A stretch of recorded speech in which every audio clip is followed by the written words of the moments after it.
Today's, this evening's lesson is entitled Attitudes for Success. You know, when I was reading this and thinking about it, I first thought we need to look at, how do I say this? A plan. We need to note and study the attitudes that God wanted Joshua, and our scripture reference is Joshua 1, verse 1 through 9. Okay? Sorry, should have said that first. In the lesson we'll note and study the attitudes that God wanted Joshua to have prior to his entering the land of Canaan. In essence, God tells Joshua to do the following. Number 1, adopt a plan. Number 2, avoid anxiety. Number 3, accept assurance. Let's look at the first one just a second. Adopt a plan. You know, if we don't have an idea of where we're going, we can't plot a course of action to get there. If we just haphazardly go about an idea, if we had an idea, whatever it may be, I mean, this, you come up with this and say, this would be a good idea. Let's make a car, just for example. And we just haphazardly start working on trying to build a car.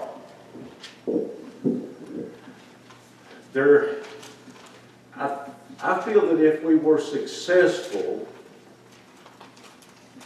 it would be by accident. Without a plan or a procedure, we would have no references to go by to see where we failed even. To succeed, sometimes we have to look at our failures. And if you look at life, sometimes our failures are very significant in contributing to our success. We look and say, we need to make some changes. What could I do differently? So a plan. Adopt a plan. Try to stay on that plan as well as possible. Don't give up or get anxious. If we get slightly off our plan, don't panic. And that brings us to the second thing we need to look at. Avoid anxiety. Don't get all tore up about it. Number 3 is accept assurance. We each need to know God's formula for spiritual success as it was given to Joshua, and to be able to apply these principles to our lives so that we may be successful in our Christian walk with God and in our life each day. Now, we are probably aware of the theory or saying that one thing that helps us to be successful in life is to sort of look at successful people.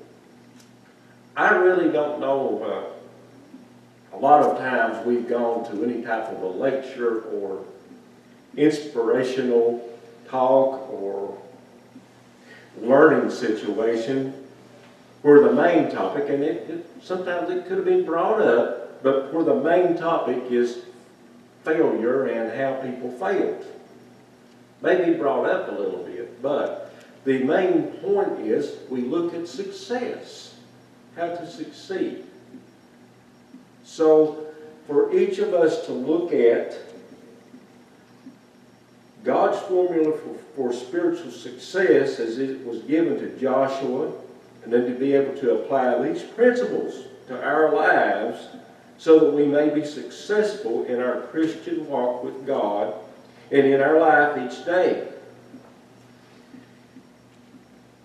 In our text, in Joshua chapter 1, verses 1 through 9, now after the death of Moses, the servant of the Lord, it came to pass that the Lord spake unto Joshua, the son of Nun, Moses' minister, saying, Moses, my servant is dead. Now therefore arise, go over this Jordan, thou and all these people, unto the land which I do give them, even to the children of Israel. Every place that the sole of your foot shall tread upon, that have I given unto you, as I said unto Moses. From the wilderness and this Lebanon, even unto the great river, the river Euphrates, all the land of the Hittites, and unto the great sea, toward the going down of the sun, shall be your coast. There shall not any man be able to stand before thee all the days of thy lives.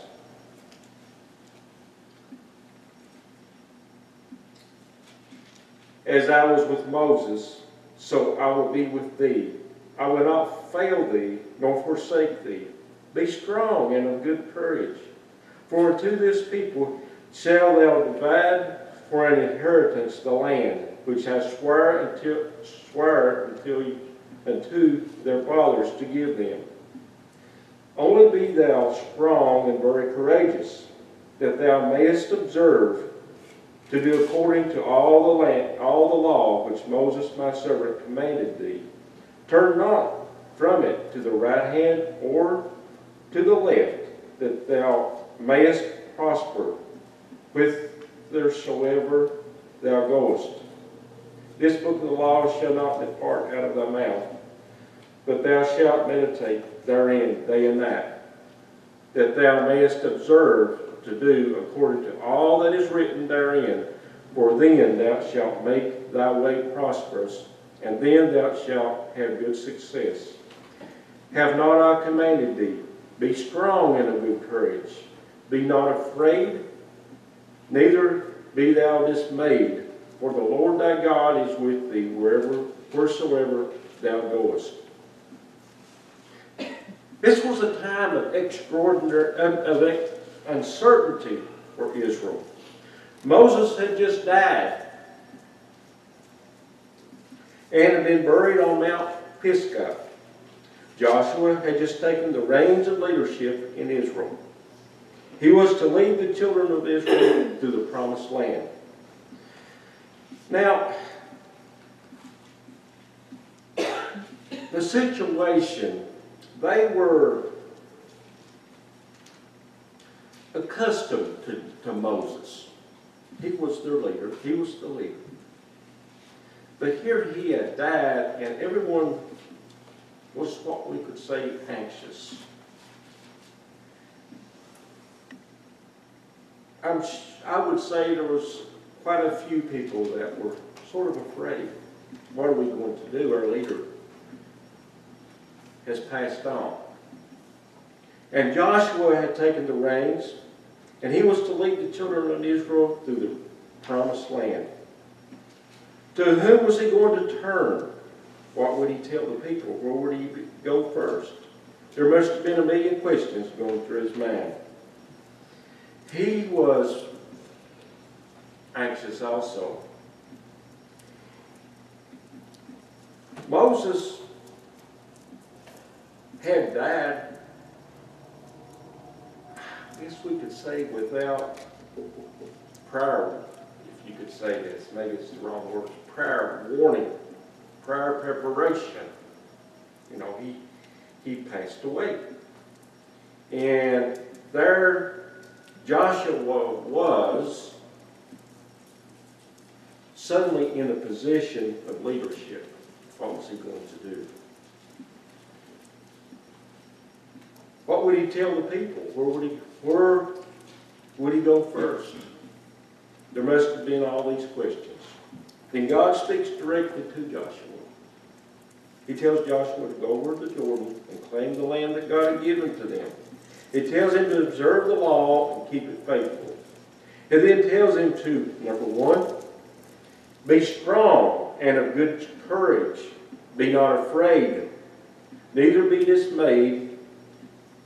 The Lord thy God is with thee wherever he goes. Now, this number 9 here is very uplifting if you think about it. Here, he was told to be strong. He realized at this point, probably, that he wasn't alone. You know, I'm not alone in this. I go, you know, this is, he begins to feel some security. He was told to not be afraid. God speaks to him and comforts him. And when God speaks to him, I'm sure that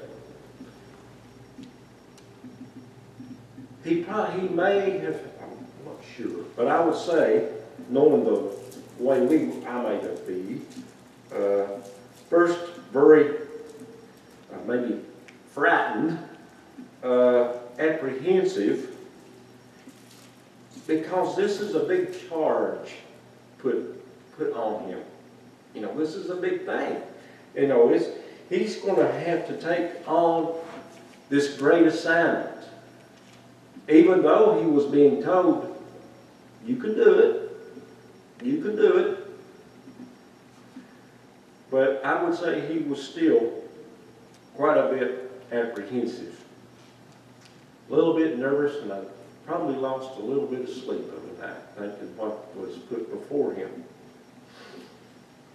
He tells him to be strong and of good courage. Be not afraid, neither be dismayed. The Lord thy God is with thee wherever he goes. In essence, he gives Joshua the keys to success.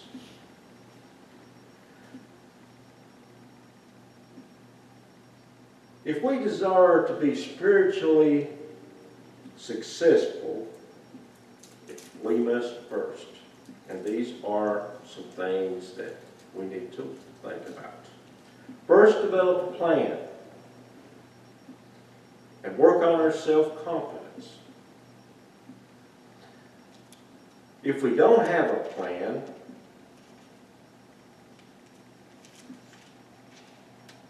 we may encounter many pitfalls. Okay? It's really difficult to succeed without some sort of a plan, a direction. God tells Joshua to be strong. God tells Joshua to be courageous.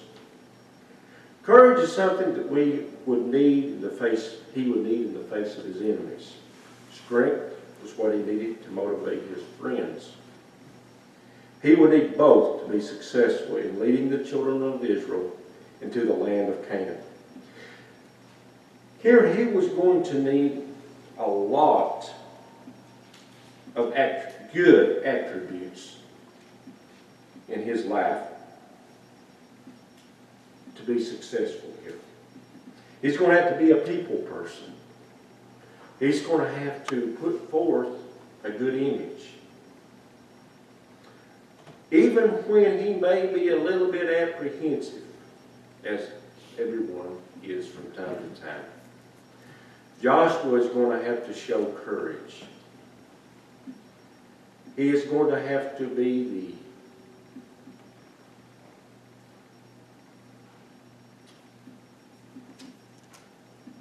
person that picks the people up when they have fallen, emotionally, spiritually, physically. He's going to have to be the cheerleader that says, let's go. He's probably going to have to be the shoulder for them to cry on. He's probably going to have to be the person that they can tell the problems to during the journey. He's going to have to be a problem solver. He's going to have to be all these things. And God is directing him and helping him to be successful in these things. As a Christian, we need to be courageous. Courage is to be brave or bold in adverse circumstances. It's easy to be brave when we're not facing adversity, let's say. I'm all right. There's nothing going on bad right now. Where bravery really makes an impact is when the chips are down and somebody has to stand up. Those of you that's been in the military, if you can, realize that. When bravery is when, well, I read this one time, somebody that was just cold enough and hungry enough and tired enough and had enough that they stood up to adversity. They stood up in front of, despite all that was there to put them down. So that's courage and bravery. And then we as Christians need to be aware of that. Those times that we face adversity are one of the, or is, whichever word's right, are one of the most important times for us to show our Christian strength. Our Christian strength. I recall one time when my neighbor, and I've had the misfortune, I guess as you get older, to witness two people pass away. 3 people passed away. Remember the first time it was my neighbor, a real good friend. We'd go talk about fishing. Real good Christian. And his wife came out, he'd been real sick, and she came out and was at home, and she said, you know, Sam, he's passing away. Come to me. And we went to her, and he was in bed. And we was all tore up. And she wasn't crying too much. She said the angels are coming to you. She was just as calm. The angels are coming to you. And she's in that time when someone would be really, really, really tore up. She said right there, just as calm. That's courage and bravery in the face of adversity. Her faith pulled her through. But we were like terrified. Honestly, it was bad. But she said, right there, she said, it'll be okay. It'll be okay. Courage is to be brave in the face of adversity. We need to be bold. The apostles prayed for such. And now the Lord looked upon their threatenings and granted unto thy servants to speak thy word with all the boldness. In Acts 4 verse 29, Paul tells us, what I'm doing here is short here. I'm reading the verse into where it's coming from. And then Paul tells us in Hebrews 13:6 that we can be courageous when we know that the Lord is our helper. We need to, if we know we're not alone, we can be strong. If you are a Christian, you're not alone. No matter how dark it is, how cold it is, you're not alone. It don't matter where you're at. Ephesians 6, verse 19 and 20, he requests prayer for others and on my behalf, that utterance may be given unto me in opening my mouth to make known with boldness the mystery of the gospel, for which I am an ambassador in chains, that in it I may speak boldly as I ought to speak. We need strength as Christians to live faithfully and encourage our brethren. We need to be strong, and we need to be examples, and we need to be there for each other. You know, we need to be there for each other. Putting on the whole armor of God helps us to be strong. We need to be Christians 100%, 110%. Strength for Christians, however, may come from the unlikeliest sources. Consider in 2 Corinthians 12, verse 10, wherever I take pleasure in weakness, in injuries, in necessities, in persecutions, in distresses for Christ's sake. For when I am weak, then am I strong. We can always be assured, however, that with Christ we can do anything, well, because He strengthens us. If we rely on Christ, we will throughout our life gain courage and strength and confidence in Christ, enabling us to do what we need to do. See, it's like the more we rely on Christ, the more we place our troubles on Christ, the more we will realize how it helps, I guess you could say. We see how successful it is. And we know that when something works, we'll keep on doing it. When something works, we'll gain more confidence in it. And probably, well, I'm sure, every one of you here can think of at least a few times that we put our troubles on Christ and He helped us through. And because of that, we will do that again and again and again. And as we continue to do so, we will gain confidence in that, and we can recommend it to others. We can say, look, it works. I've tried it. It works. We know it works.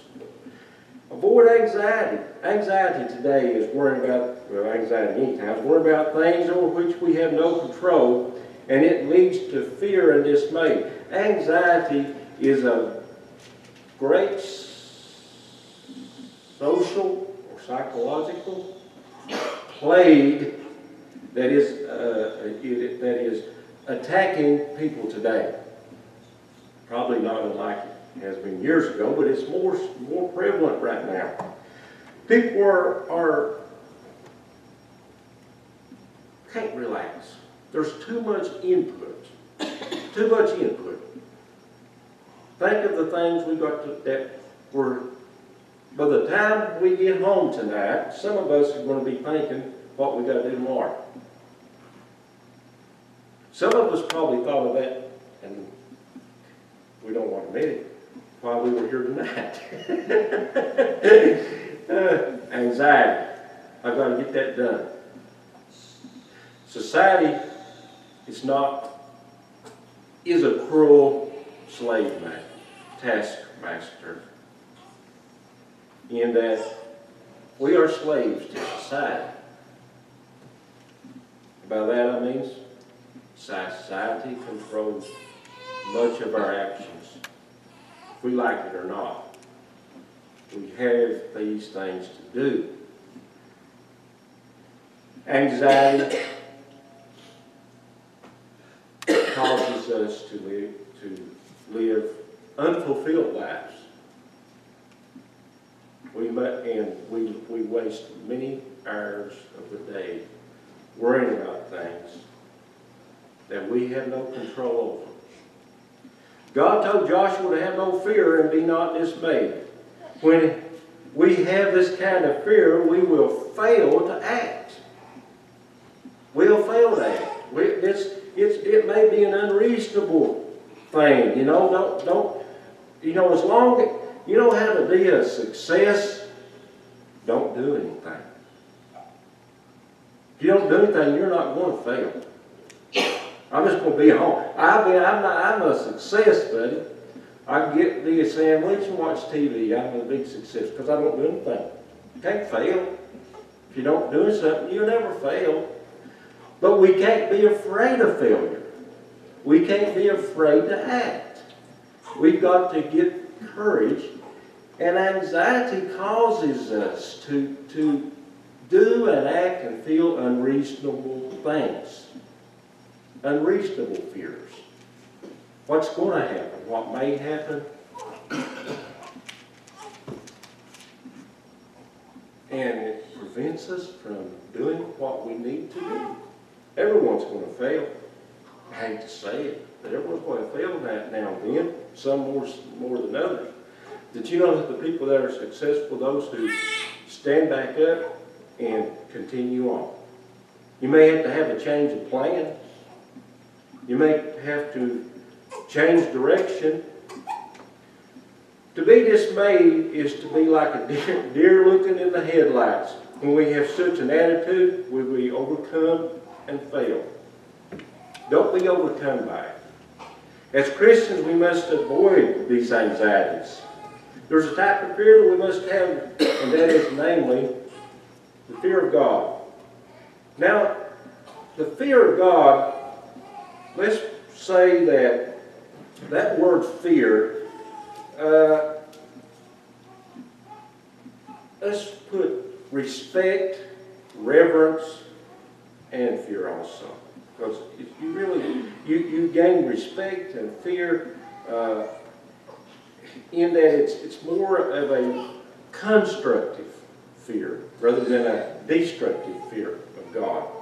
Matthew 10, verse 28, be not afraid of them that kill the body, but are not able to kill the soul, but rather fear him who is able to destroy both soul and body in hell. You know, many times we are afraid of what we can see, such as bodily destruction. We don't want to put our body in a situation where it may be hurt. We can see it. There's not good things happen when the body gets hurt. We see it. But you know something that we don't see? A soul being taken. Sometimes. A soul being destroyed. A mind being corrupted. Because you can see the action maybe, but you don't see any big conclusion. You know, it's not like a big visual thing. It creeps up on us. It creeps up on people. Because it just happens maybe for a few minutes, and then it's over with. It's not like, well, you got your arm broke. It's going to take me weeks to get better from it. You know, my body got hurt. When your soul gets hurt, honestly, it don't take long for it to, in your mind and heart, to be over it. But the long-term effects is going to be hell. The action may have lasted just a little while, but the long-term effects is going to last eternity. When, if it was a physical injury, you could see it, you could feel it, or you can, you know, you're going to go to the doctor. You know, this hurts. But you can have a soul-challenging episode, and you just look just as normal as you did before it happened. Once it's over with, sometimes in a few hours, or maybe almost immediately, it's done, it's done. And no big deal. I shouldn't have done it, but I did it. I shouldn't have went there, but I did. Or I should have done it, and I didn't. I should have said it, but I didn't. But oh well, it'll be all right. That's how our soul gets destroyed. It's over so quickly. It's over so quickly. Just a decision. You know, think how fast you can make a decision. I'm not going to go there tonight. I'm not going to be baptized. I'm not going to accept Christ. And you may have decided permanently for the rest of your life here and ever after, you made a decision that's going to affect it. Accept assurance. God assured Joshua. God said that he would be with Joshua wherever he went. With what a great assurance, knowing that God is on our side, the Creator, the ruler of the universe. Jesus gave his disciples the same assurance. If a man love me, he will keep my words. And my Father will love him. He will come unto him and make our abode with him. In Matthew 28, verse 20, Jesus promised to be with us, his disciples, until the end. We need to accept God's assurance that he is with us and get busy doing his will in our lives regardless of what comes our way. In conclusion, the three attitudes for success are adopt a plan, avoid anxiety, and accept assurance. In order for us to do that today, we need to accept the invitation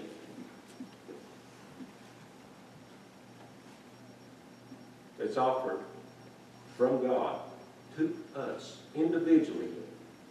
Individually, you have an invitation. Confess God as our Savior and be baptized for the forgiveness of sin.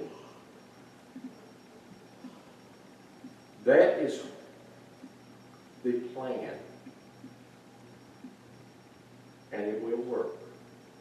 And that is what's offered to us today. That gives us a plan.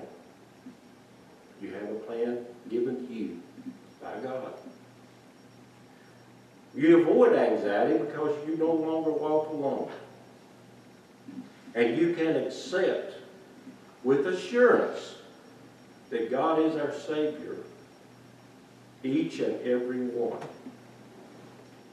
But we still have to take those first few steps and confess God as our Savior, confess before man, and be baptized and walk in the newness of life as a new person, Everything's gone. Everything that you've ever done is gone, and you get a new beginning. That's great. That's great. There's nowhere else in this, nothing in this life, nothing in this world can give you that assurance that all's forgotten. Start over.